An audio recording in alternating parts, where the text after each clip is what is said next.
I think looking at my x-ray at the beginning was kind of scary because you can actually see the scar tissue there. And so I knew I was in for like a longer, harder recovery.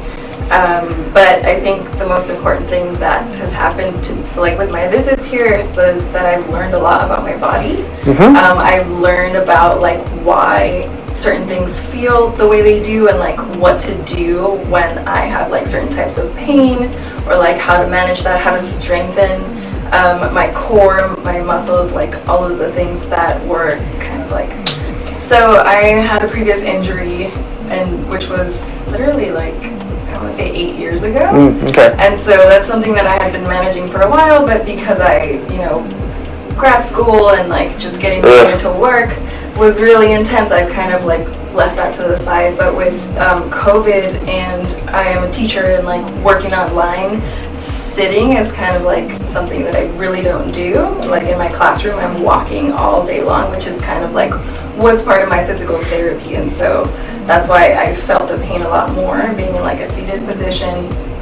And then after like looking at the x-rays, that definitely made a lot more sense as to like why like that position was hurting.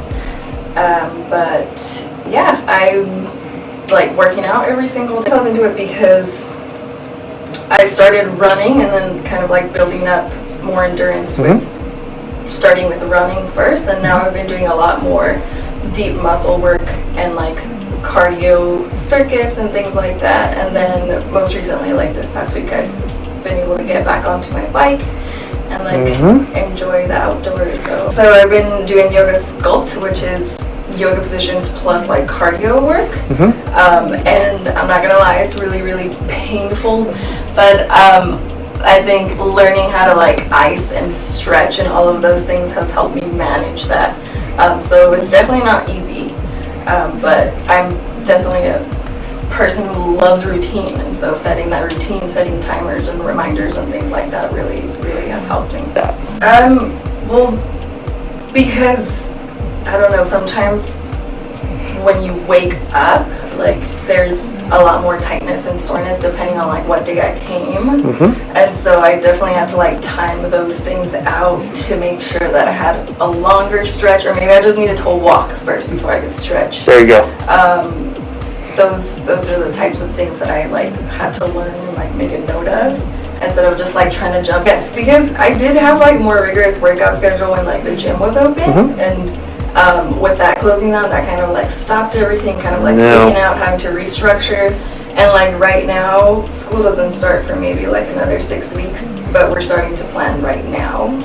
With like my colleagues, we're gonna do a hybrid model, and so we're looking at like going into work maybe 1 or 2 days a week, and then being at home. So I think I'm gonna be able to maintain that routine at least for like the first semester, and then really go back into it with my partner, because we kind of like split up our routines because mine was different and he's working, and so now we can actually go back to our joint workout routine. I don't know, there's something about like being sore every day that kind of like fuels your endorphins of like, I did something today. Like kind of like it doesn't let you fall into like any sort of like depression or anything. So I think that's been helpful also, because otherwise I would have just been still sitting at home. Definitely 5 out of 5. Like usually I have like a deep fear of like going into a doctor's office, just because there's just like a connotation of like, I really looked forward to coming here because I knew like I didn't really have to like wait. I would be attended to and like attended to my needs as soon as I got here. And it's really helpful that, I don't know, I think you're really invested with the relationships with your patients, which makes it nice, which like makes me feel kind of like a mini therapy session when I come in and talk to you, like, oh, this happened, and you're like kind of like a cheerleader. No, I feel like I really recommend, if like anybody's feeling the need to learn, I think that's a lot more important